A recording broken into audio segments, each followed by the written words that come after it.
Once again, we're back, young and prolific. I'm Prolific B.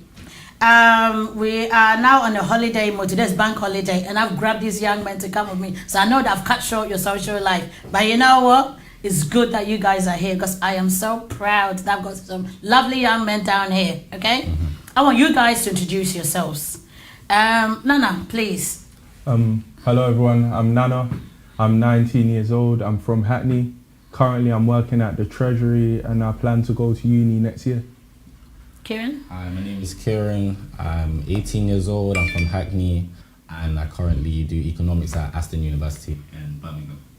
Thank you, guys. The reason why I got you here is my program is about giving the young guys like you the platform to have your own voice. Because I always say that I'm first generation. The parents hear you, but they don't listen to you, basically. It's kind of like you've got your opinion, and it's like they seem to know more than you. So with me, my parents did that to me. So I'm saying that when I grow up, okay, I know you're going to be saying that, yeah, right, my auntie is saying, but I give you guys the chance to have your own voice, and this is kind of like a safe space. You don't have to sort of like pretend, you just have to be yourself. Yes. And then you just have to tell us, because sometimes your parents hear you from afar, then they hear you when you're closer, okay? Now, can you explain to me, who wants to go first anyway? Okay, Nana, Cool. you want to explain to me, now what do you, I know you work in a treasury, yeah? Why did you defer and not go to college? Sorry, uni. Apologies, yeah. So I was in sixth form last year, so I was the year that didn't do my A levels. Yes. Before that, I applied to do economics at Oxford, LSE, and Warwick as well.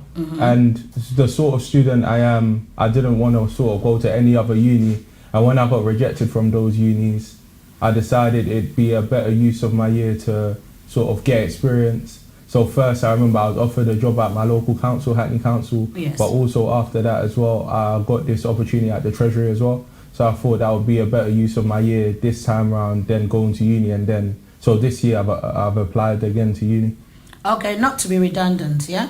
What was your grades that you had that sort of like made you apply to those, the unis that you wanted to go to? So GCSEs, I didn't get anything below an A star, so all my grades were 8s and 9s. And then Wow. A level, I got 2 A stars and an A. Wow. Yeah. Wow. So when you didn't get in, how did that make you feel? Because you applied to Oxford. Where did you apply to again? LSE, I got rejected that year as well, and Warwick, I got rejected that year as well. And what did they give you the feedback of why you got turned down? Oxford, I didn't even get interviewed that first year. LSE, they said there were lots of other good applicants, something like that, like the standard lines that they give. And Warwick, they didn't give feedback, but yeah, I remember when I first got rejected from Oxford, it was the day they sent the email, and the day I found out I was working at Tottenham. Yes. So I used to work at Tottenham Stadium. So Okay. it was during my lunch break, I saw the email. I was broken. I was broken, but you know when I was still in the it's because they're trying to front, innit? Yeah, They're so holding it together. I was holding it together for the rest of the shift, and we finished. It was a late, it was probably a Champions League match, Yes. so it was midweek. But I finished late, so I finished at maybe 11:30. Okay. So I just decided to walk all the way from Tottenham to Stoke Hackney. Oh my! Wow! Yeah, it was a tough one to swallow, because before, I don't know, it's sort of expected with those grades. Yes. And like being around the people I am, Yes. Nana's definitely gonna get into Yes, it. yes, You yes, get what I yes, mean? yes. But And when you worked hard for it too as Yeah. well. So it wasn't like something that you did and it's like you just did it haphazardly. Yeah. You actually worked hard so that you could get in.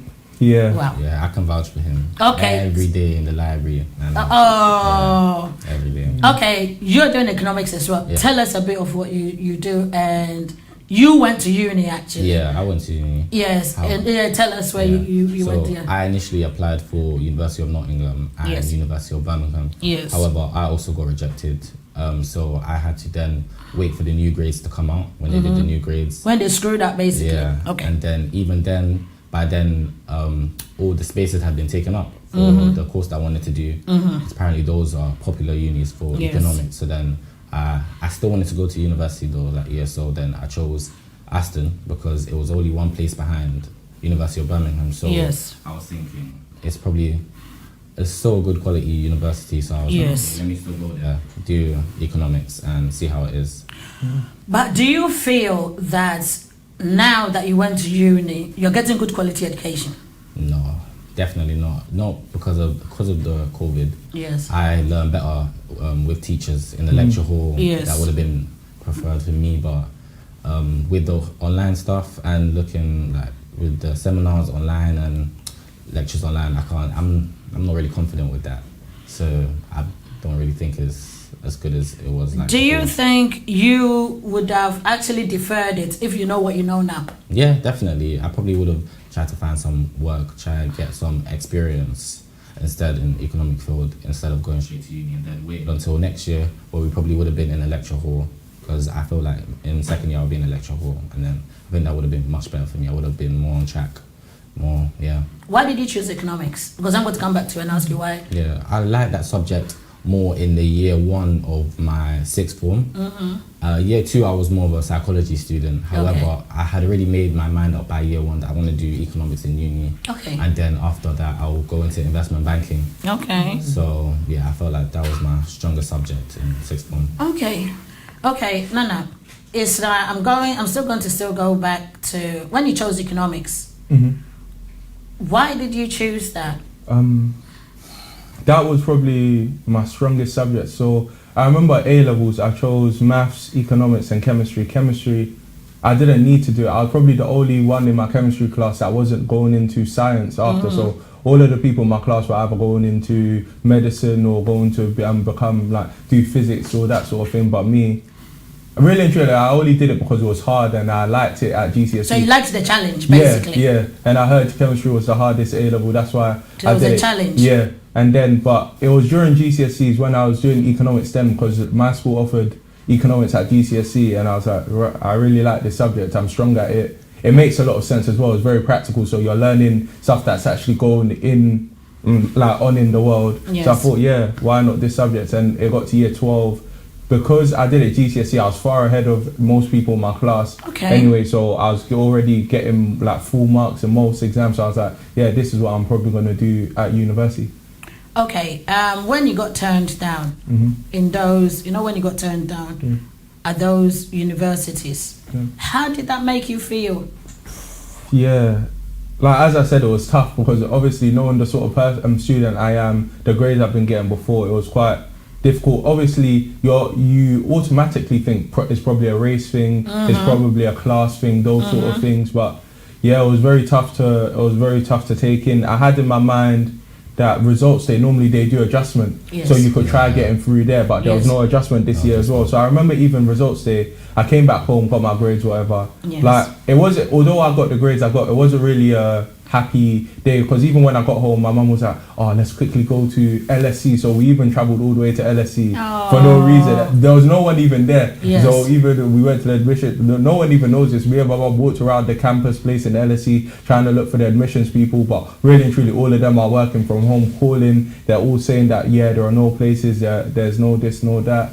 So yeah, it was quite hard. I remember it was lockdown as well, so obviously because lockdown, I guess mentally it was hard for most people, innit? Yeah. So especially knowing that as well, thinking what I'm going to be doing next year, because I hadn't got those job offers then, it was quite difficult. But yeah, looking back at it, I thank God that I've had that experience. I'm doing what I'm doing now, because yeah, I wouldn't have been able to achieve some of the stuff I've done this year if I hadn't been able to take the gap year last year. Yeah. What do you do at the Treasury? I'll come back to you. So I'm working on the international relations with some of the big international organisations the UK sort of works with. Can you break it down? Like let's say the IMF, they release a report on the UK.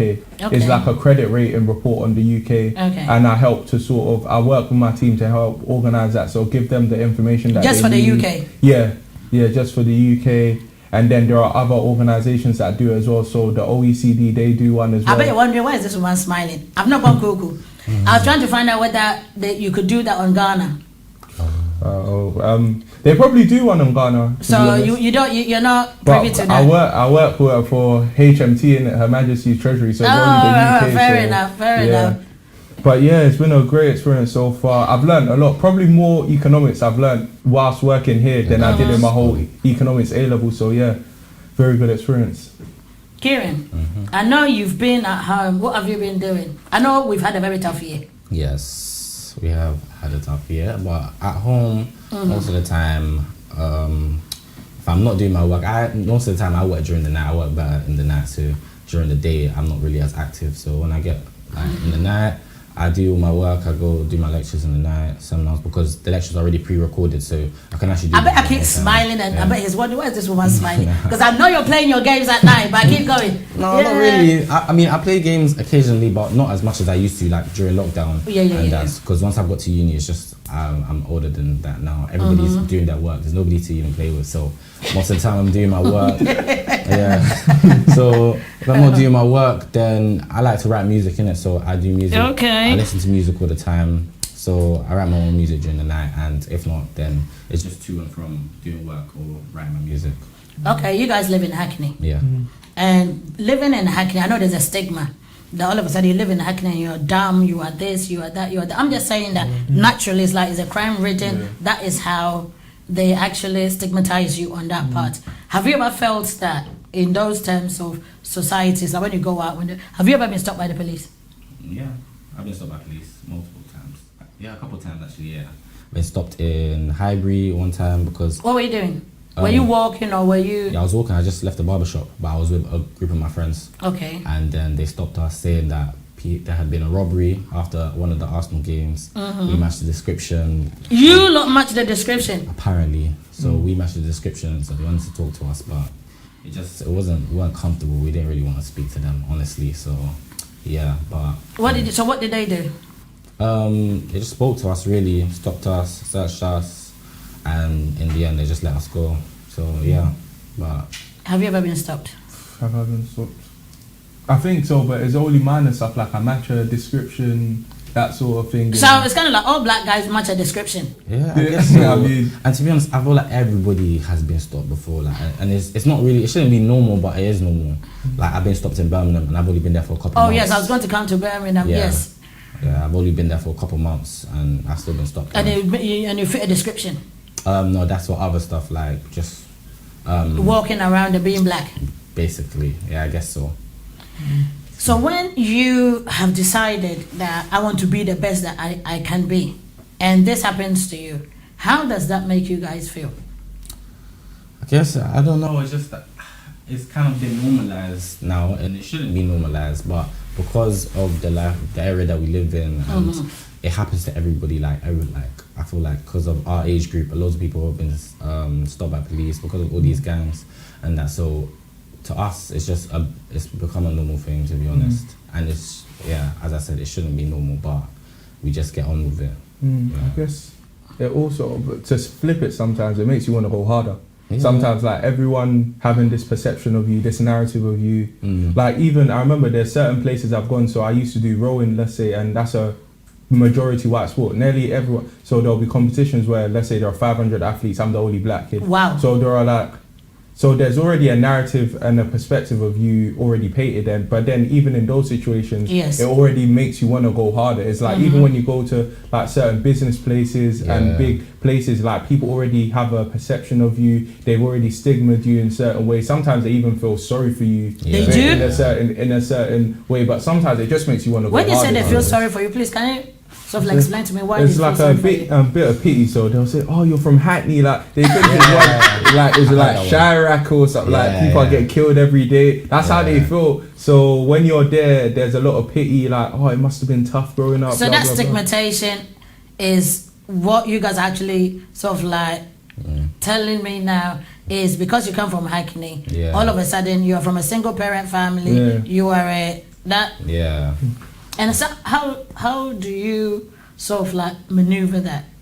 To be honest, we just own it, I guess. Like, we're from Hackney, it's actually a nice borough compared to loads of our boroughs, to be honest. So I guess we just embrace it. If somebody says, "Oh, you're from Hackney," I say, "Yeah, I am from Hackney." So I guess so. It's a nice area. It's becoming more like not a tourist attraction, but loads of people come to visit it. Like buildings, more parks now. So loads of people actually come to Hackney. So it doesn't really bother me. But okay, go ahead. Now I was just want to say, the stigma, as I said before, just makes you want to go harder, to be honest. Like, people may doubt you or underestimate you, or even they doubt your intelligence just because you're from Hackney. Do you get what I mean? Yeah. But those little things, it just makes you want to go So harder. it's an indirect discrimination by being courteous. Yeah. So it's kind of like the person is talking to you, being condescending. Yeah. But acting as though they care or they feel sorry for you. Yeah, but yeah, it's just motivation sometimes to go harder. It shouldn't be that the case. Like even in school, sometimes your parents are telling you you have to work 3 times as hard. Which is true. To get to the same place. But sometimes it's motivation. But I don't think it has to. It should.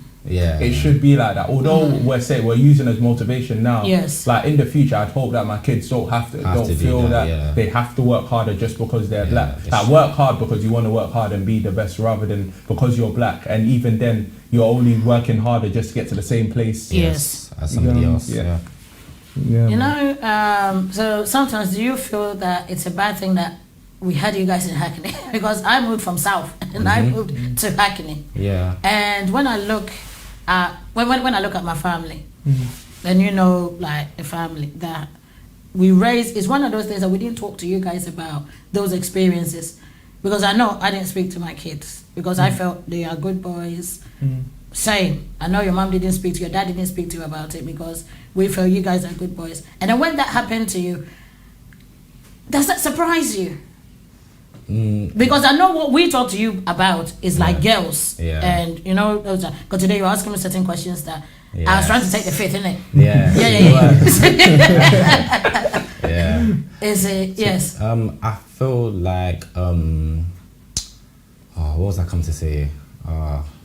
Take over. It's a takeover. You know what? Yeah. Like I thank God that my parents raised me in Hackney for the reason that the people I've met, the opportunities I've had, if I was elsewhere, I don't think I would have had it. Yeah. So especially like the people I'm around, the friendships I have, but also like the opportunities I have. So there's a certain company I've been working with from a young age called Bazoo, and they operate. Who are they? It's a sports company, but they do other stuff as well. Like I'm running a tuition program for them this week as well. So like they do lots of stuff in the community, and I don't think I would have had some of these experiences if I wasn't in Hackney. There's a lot like football. I played football all my life, and the teams I played for have been in Hackney. I've had good coaching, good experiences, and being from Hackney. Yeah.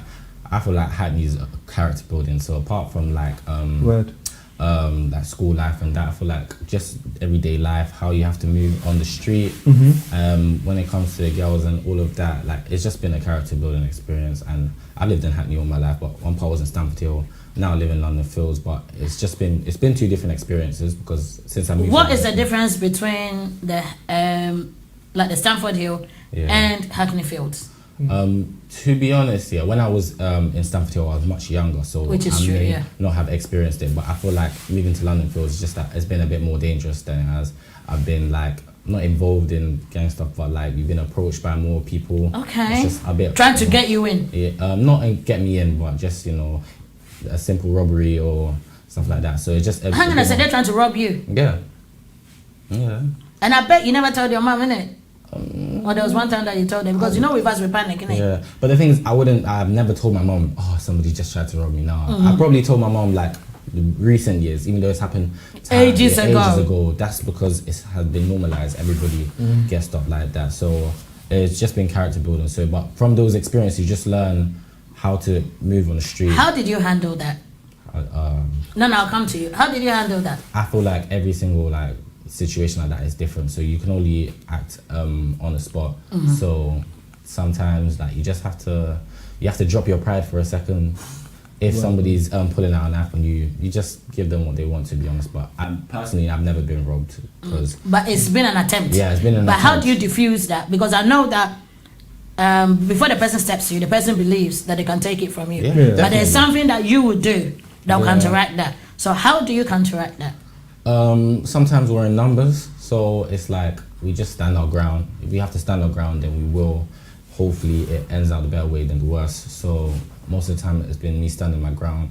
One time I didn't have anything that they actually wanted to take off me, so they just carried on. In other areas, it happens in other areas. Happened to me in Birmingham before. Had to run. You only just went to Birmingham? I just went to Birmingham. I've been there for about 6-7 months. But it happens. And who was trying to rob? I know in Hackney, I don't mean to be discriminative, but I know it's black. So in Birmingham, is it blacks too? Birmingham, it was a mix. It was black and white, but it was one that they were together in it. So just it's happened in Birmingham, but that one just had to run, I guess. Like you had to run. Yeah, but yeah, and it sounds like I'm so comfortable speaking about it, but in the moment, it's actually. It's very terrifying. Yeah, it's terrifying, yeah. Has that happened to you? Yeah, I remember even, because my little brother, there's even experience last summer, so my little brother started a crepe reselling page. So shoe reselling, so exclusive shoes. Okay. He'll sort of buy them first and people want to buy them, so he'll sell it to them for hire. And that's how the business goes. And it was the first shoe that he got. And in fact, I bought it for him to sort of start off the business with. Then I remember he came up to me excited one morning because he got a buyer for the shoe, but they were on Walthamstow. And then he was like, "Oh, can you please come to me? Come with me." So we got in the cab now. The person's delaying. So eventually the cab driver can't wait any longer. So the cab driver left. So looking back, that's what they wanted, really. So we got to the place now. Then they came 3 boys up, and my brother's in year 10. But obviously the 3 boys. Because I was going to the gym heavy then, innit? Yeah. So But I was going to the gym heavy then, innit? So on another day, maybe it could have been different, innit? They could. And it's a good thing you went with your brother as well. So they basically robbed us now, and then whilst they were walking away, they pulled the shank out. And this is the parts where you have. It was good that I was there with my brother, and he saw how I reacted because. How did you react? So like, you have to, as Kieran said, you have to put your pride aside. You can't really, because really, truly, it doesn't matter how strong you are. If you go, because the thing is, when they have a knife and it's a lot, it's a numbers game. Yeah. So when you have and it's a survival game basically. You can't really, and really, truly, we can't kill ourselves over shoes. Over shoes, we can't. So like that's why. So I just. And then they took it from you. They took it and then they walked off in it. And then my little brother, that was his first. He stopped the business that day. So he was broken. Oh my goodness! But I don't know. It's like. And these were black boys. Yeah, they were black boys. It's weird because even that Walthamstow area is even recently is becoming more suspicious because there was even that boy who got killed for the Canada Goose. Yes, I remember. Yes. So I don't know. You have to be very wary with where you're going because of football has allowed me to meet lots of people, and a lot of the people unfortunately have gone into gang culture and stuff. But then it's also saved me in lots of instances as well. So that means the people that you've met on football that they've gone into gangs because they know you. Yeah. It makes it difficult for them to come at you. Yeah, they can never. So it's like the moment they see you, bruv. There's times I've been saved because I know people from football. From football. So I don't know. That's one of the things you learn. Like connections are very important. So from school. Football. If I don't play football, I don't know. Do you get what I mean? Met so many people from football, through college, through school. So the more links you have, it's kind of safe, but it's bittersweet as well because the more links you have, people may associate you with those people and this person. So, but more time, it's saved me more times than it's actually. Definitely. Because nothing's actually happened to me. So yeah. Oh God, it's like. What you guys are saying is so terrifying, And the reason why I say it's so terrifying is. You grow up with guys because you hear about the knife and gun crime. And I wasn't even going to talk about it, but you guys have actually experienced robbery, almost getting stabbed, running away and all that stuff. How do we change that knife and gun crime? Because I know that sometimes, because I keep talking, when I talk to your cousins and all this stuff, they turn around and say, oh, you cannot stop it. How do you think that can be changed? I think I have to agree with my cousins on this, and I generally don't think it can be stopped because I feel like as generations go on, everybody still wants to be bad.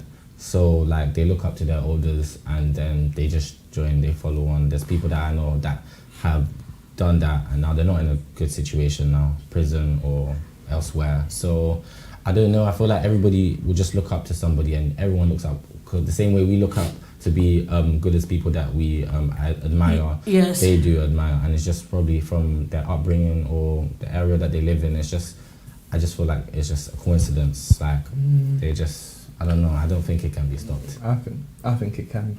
Okay, so please give me your bit whereby you think it can be cut, and how do we do that?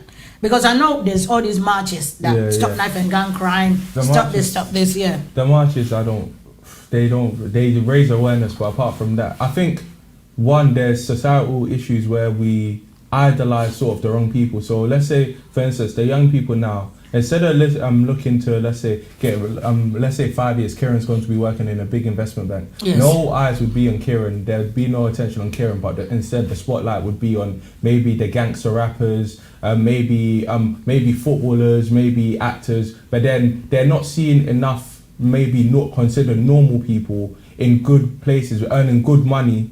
In positions of clout. Yeah. In positions of clout. So it's kind of the role models are more associated with gangster rap. Yeah. And associated with people that... But the thing is, what some people forget is that sometimes when you look at somebody like P. Diddy has got his masters. When you look at T.I., all of them, they've got good education. They're just rapping and it's more like a business deal than it's a street thing. But in the UK, I don't think it's the same. America, it's maybe the mindset. I don't really listen to American music, but in the UK, especially like the gang members now, it's not the same. And then when you've got lots of young people looking at those things and with a lack of role models around them that are doing the opposite, that positive stuff, then we're almost going into the same spiral. But then I feel like as we have more young black men like Kieran, let's say, going into investment banking. And you as well. You keep saying Kieran, both of y'all. Kieran said he wants to go into investment banking. But you two said you wanted to go into banking, but you've got other dynamics. But what I'm saying is both of you are role models. Both of you are in a position whereby you can actually sort of like direct, because you can be a mentor, because you can say that, oh, you can do it. Now, how would you guys change the narrative? Because I know somebody wants £1,000 trainers, somebody wants this, somebody wants that, and they're looking at the quick money.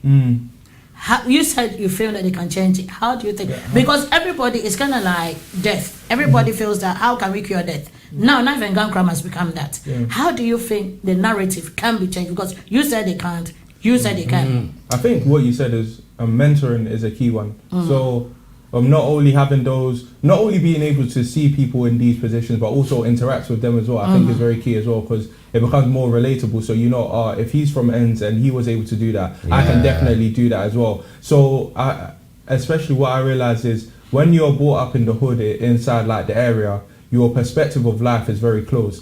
So when you have these mentoring experiences, because even me, I do a mentoring group as well with young people, and letting them see these businesses, let them see these people from similar areas that are doing these things, their perspective has opened. And as you said, so instead of looking at the short-term game, they're like, no, in the future I could actually do that as well. So I think mentoring is a key one as well. Of course, that isn't going to solve the whole problem, but I think it's something it's a step. It's sort of like a step towards it. I do agree with that. I feel like it's just they have to have more access to these people that are going the good route to actually get this money and that, because everybody wants to have money and get what these are. So recently, loads of people have been doing like crypto trading and that, crypto investments and that. And because I feel like it's more people from these areas that have been doing it, and it's on Snapchat and it's on Instagram, a lot of people have actually noticed it more and started doing that more. So loads of people are putting their money into crypto rather than going out on the streets doing drugs and that. So I feel like the more recognize the people that are from the hood that are doing these, the like going through the good route, then I feel like maybe it could change slowly, but I feel like that will still take time. But yeah, there are other problems, like even looking at like family lives, and let's say people who have lack of male role models in their family. So I think those are like small things that have a huge impact. No, it's not a small thing. It's a massive thing. Those are big things. Like, thank God that I've still got my dad at home, but there are lots of people who don't. Which is so true. They haven't got that father figure who's directing them. Because there are times, even me at my big age, my dad's telling me, "Come, be home at this time. Don't stay out too long." But although like although like soon you'll grow out of it, but still from a young age. So like when we were going out party days, there'd be people who are staying out till 4 a.m, 5 a.m. I'm like, there isn't no one calling you to come home. And that's where those sort of they're starting these activities, they're doing whatever, because there's no one really calling them to come home. There's no one putting their foot down as well. So hopefully in the future that changes as well. We've got more dads that are staying at home. You know, I'm still laughing because I know you said it was one time you came home, your mum locked you out, innit? Yeah, she locked me out. She locked me out. I came home. It was late, but how late was late? To be honest, it was 1 a.m. 1 a.m. cool, but back then my mum was still like, it was consistent 1 a.m. Oh. Yeah. You get it? So my mum was just like this has gone too far now. I called her. She called me. And I was in my cab now. Said you're not coming in. you're not coming inside my house. But luckily, my sister was there. I came to open the door. His sister was there. So you called your sister? I called my sister. I woke her up from sleep. Come open the door for me, please. Begging you. And she came. Even the next day, I could hear my mum downstairs asking, is Kieran at home? So she wanted me home. She wants she was trying to put her foot down, basically. Put her down, but yeah, so... But I feel like that's good though, because after that I won't really do that again. And that day I didn't tell her I was getting home late, but now I tell her, this is the time I'll come home. So, it just disciplines you a bit. So. Because with me, my them, they never, I remember my son, he would go out, it was when he was 18, but he had his friend Michael, that they were a pair. And I remember Donnell with him, it was like, I was thinking, you're not going anywhere. And I think when sometimes you say, how come you let Andre go and you don't let me go? And I'm like, nope, you're not going. And I remember he is 15th of February. And I think Valentine, he said, I'm going to go out on the 14th. And I goes, no, you're not. Because you're not 18 yet. And he goes, but it's the following day. And I go, wait, you have to wait another year, innit? Is it? Wow. He waited another year and he was pissed. Yeah, that's how I would be. Is it because he was 17 and the day to be 18, but he wasn't 18. You see, and when he went out 11, you were at home. Is it? And I know sometimes people will turn around and say, you were big. But do you think that us doing that shaped you guys? Yeah, I guess it did. It did. Like, some people don't know how to go home. Yeah, some people don't know how to go home. Some people don't know how to go home. When they say they don't know how to go home, what does that mean? They've never had a curfew to go home, so whilst they're outside, they'll be outside as long as they want. And then they've got parents, black parents, African parents. Some of them, but normally is it the Africans?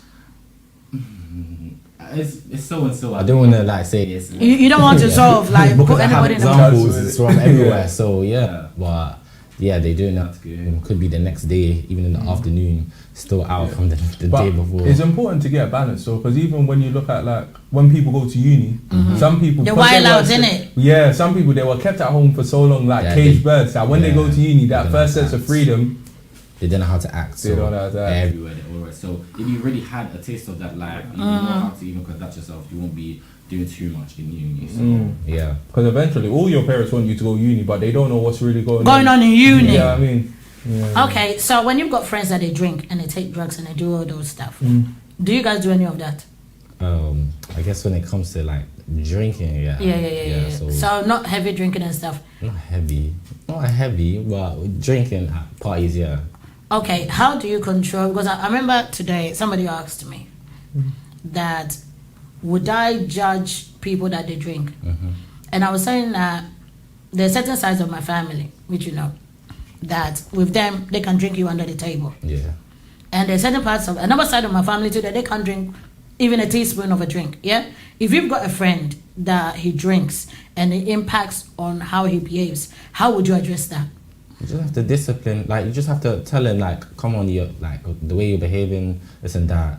I feel like it's just a next time thing. So next time, just control how much you're drinking. Because no one can actually stop you from drinking. You will drink how much you want to drink. So you just have to say you was falling off a bit. So next time, just manage it a bit. Drink less, know your limit. Because if you don't know your limit, then every motive, you're just going to be crashing, and then people are going to have to look after you. It's going to get to one day that someone won't even want to take you home, and then that's the day you'll learn. Because you have to try and you won't even get yourself home. You could be left on the street. Nobody will look after you. Do you guys discuss that with your parents? Or you guys just don't talk about it? Because I'm not the drinking type, so I'm sort of the boring friend, innit? So when it comes to that stuff, so even that situation, I'm the person that's having to tell. But I remember Do you drive? Do I drive? Yeah. Oh, okay. Yeah. So are you the designated driver for the alcoholics? I stopped going. I don't even go out much anymore. But even I remember we have one friend now. You'll probably go to remember. He crashed out at a party. Then the next morning he made a video saying, "I've got responsibilities." Yeah. So Kira got into it. Yeah. But then I don't know. It took. Sometimes there's only so much advice you can give someone until they experience it. They crash. And then they'll learn. They learn from experience. So you could only advise someone so much until they actually learn why you're telling them what you're telling them. Yeah, but since then he has sorted himself out. Yeah, so I guess that maybe you have to experience it once to then learn, but it shouldn't really be like that. You should take advice. Sometimes take advice from the first time. Yeah. You guys are growing up in a community because you are young guys. You're growing up in a community. You are facing racism. You're facing discrimination. You're doing all those stuff. When you were younger, were you excited to grow up to be a young man? Yeah. But what kind of changed? When you grow up, it's kind of blowing it out there. To be honest, I feel like when everybody's a kid, there's so many restrictions. Like your parents always limit you, so you always want to grow up. But even now that I look back, I think, wow, enough. But I want to grow up. I wish I could be a kid again. So, but it's just that you just wish that you have less restriction. You want to do what you want to do. So you always want to grow up. I feel like that's with every single kid. Yeah. Like I don't know a little kid has told me that they want to stay young until they actually grow up, and then they say, I want to be young again. Do you think it was going to be that tough growing up being a black young man? No. I don't think it would be this tough. No, please explain.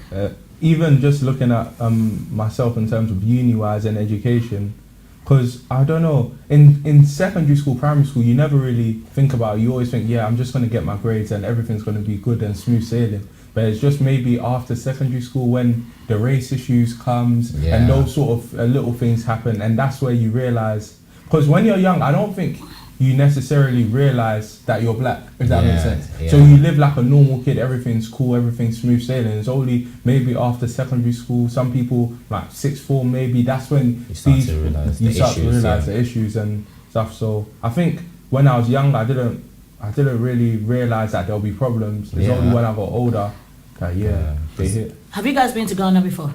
Yes. I know you've been to Ghana. Have you been to Ghana? Once. Okay, do you think that you would want to go and live in Ghana? Do you think with what you are doing, you can use it to actually go and enhance? Because with me, I'm into leadership. And you guys, I keep saying that even though on my end, you're second generation, because I'm first generation. And every time I keep saying, what the hell is... First generation is us that were born here. Yeah. My parents, I'm first generation from my parents. Yeah. My kids are second generation. Yes? In Ghana or in Africa or wherever we are, it's like you're supposed to learn what you have to go and empower yourselves and then build up. Do you feel that there's any tools or anything that you guys can do to go and use it? Because I know you want to go. When you go, what do you intend to do to make things better? To make things better? In terms of economic wise, like businesses. And that's because I know your dad is a businessman. Yeah. You understand? I guess more organization. I feel like accountability. Yes. Yeah, I feel like in London, loads of people are more organized, but when you get to Ghana, like they don't really have that as much learning. So like you can bring organization skills from London to go Ghana and just improve organization. For me, I think I'm big on education. So if I was to go, I've been thinking about it recently as well. Oh, that's good. Like going back to Ghana, maybe for a couple of years, if anything, when I'm older, or even in a couple of years' time, because... When you're older, what age do you call older? Oh. Because I know you guys are telling us we're dinosaurs. I would say like around 30. So that's older. Oh my God. All right, keep going. But I'm thinking maybe education, but I think there's a lot that from here I feel I underestimate about Ghana. In terms of its potential, in terms of what people are already doing there as well. Yeah, so it's probably more bringing that stuff to light, because Ghana already is a great It's place. a melting pot, and it's everything. But what business does your dad do? So he exports drinks to Ghana, but also electricals as well. So he's got shops dotted around Ghana. Don't you feel it will be a good learning point or sort of educational point for you going and seeing how things work? You might not want to do the same thing. Don't you feel that you can say, oh, Dad, when you're going next time, I want to be, because both of you... I've been already to see, so I already know. I've been there to Ghana to see what my dad does in it. So I've seen him export stuff from China, bring them in containers, offload it into warehouse, take it to the shop, sell it in the shops. I've seen it. So yeah, it has educated me quite a lot. So it's like, but you would want to do something different? Yeah, probably. But I wouldn't mind taking over that business, because it's also good as well. And I've been to China with him as well. Oh, okay. How was it like when you went to China? It was okay.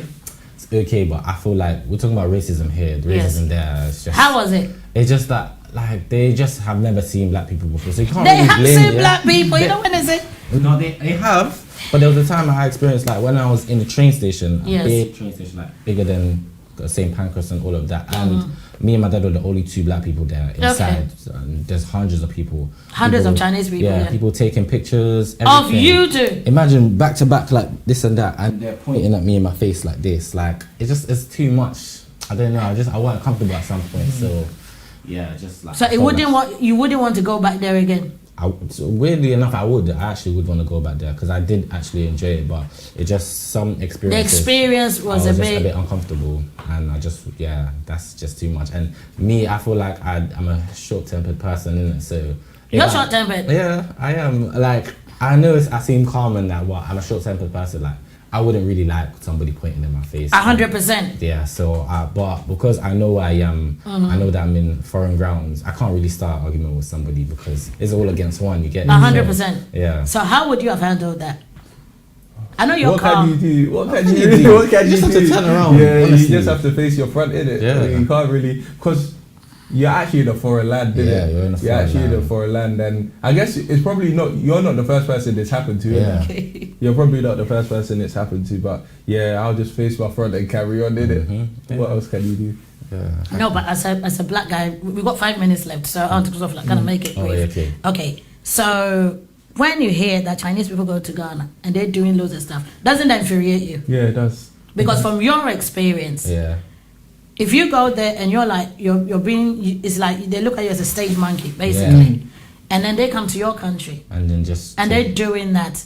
Wouldn't that inspire you to go back and go and do something and kick them out though? Yeah, honestly, I feel like Ghana, African countries are all, they have to be more independent. Yes. I work together as a country. I don't think they should be taking support from China and all of that because they actually have the resources there 100%. to do what they could. They need 100%. to do. Yeah, so I just feel like it just takes the right leadership to bring it out of the countries. Yeah, I don't think it's needed. I think what you said is key. Even now in Ghana, I was even speaking to someone from one of the banks, and they were talking about how they're working with the Ghanaian government to bring some of the cocoa production back into Ghana. So instead of just them exporting the cocoa beans to Sweden and those sort of countries, they're bringing more of the process into Ghana, because really and truly the chocolate business is big. Yeah, it's big, and Ghana only get a fraction. That's the point. Yeah, they're the third biggest cocoa producer, I think, but they only get a fraction of the thing. So they're trying to bring more of the process into Ghana, and I think that sort of leadership is very key into bringing out Africa's potential, because it's huge in terms of resources. Okay. One thing I want you guys to do is, I know you are a mentor, you do loads of stuff. How do people get in contact with you besides going through Omega TV? How can they get in contact with you to be able to sort of like, because now you guys are mentors, you need to be mentors to your young ones. So how do you do that? How would they be able to contact you? You could email me nana nana.a@baducic.org. That's email. You could follow Badu on Instagram, is @BaduSports. Okay. For me, Instagram, nana.y.a. Okay. And yeah, that's it from me, Kieran. My social media, to be honest, I'm not a mentor myself. Oh, okay. But you plan to do it in future, so the next time you're coming on the show, you have to have something in place. Yeah, I'll have something in place, and then I can be able to give my social media out to anybody. And if anybody wants to contact Young and Prolific, you go through Omega Live TV. Because Omega Live TV my producer wants to do a big mentorship program whereby when you youth come here, is able to streamline, because you know one thing, social media, and as you said, people keep robbing people. It's very, very dangerous for you guys, not for them to actually scan the people so that they come to you correct. Do you understand? But one of the things too that I want to always say, and every time I do my show, I say you guys should thank the producer, Omega Live TV, for giving us the platform. Because until today, they never heard of Omega Live TV. I want you guys to share, like the program, and let your friends watch it, because this is the first platform for youth that you come in, it's your view. It's not like an view imposed on you. You see, and you're able to sort of like talk out and say all the stuff that you need to say, and then it's real. It's not fake. I want to thank my producer Joe. I want to thank Sister Dansua for giving us the platform. And I do food bank on weekends. It's called Daisy Beats African Community Support. It's Daisy Beats African Community Support. One of the things that we do is we serve it in St. Edmund's Catholic Church, and it's 115 Hartford Road, and it's off Crowland Road, and it's N9, 7EN, and on Saturdays from 10 to 2 o'clock, we serve food, and we want people to come down. It's more like an African support program, whereby anybody that is struggling, anybody that needs food can come down and come and get it. We got cooked food, we got food. We're trying to even get more African food on board. And the coordinator is called Daisy Fum. And thank you guys, so for giving me your ear on this Easter weekend.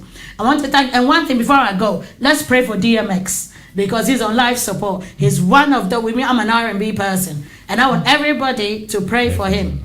Whether he makes it or not, he's always been one of the accolades of R&B. Guys, thank you for coming and have a lovely evening and have a nice week, y'all. Thank you. And the thing is, okay, every time that we do stuff, I want people to continue to share, support, and like it because this is creating our future leaders. You guys have to understand and look at them. And then we thank you for giving us the platform once again. Omega Live, thank you. Have a nice evening.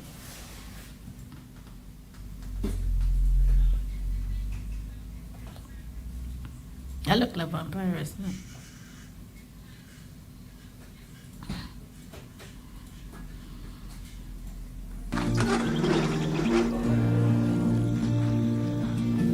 At World Remit, we understand what the journey is about. How it can sometimes take a little distance to bring us a little closer together. With ways to save more when you send more, World Remit is here for you, so you can be there for them.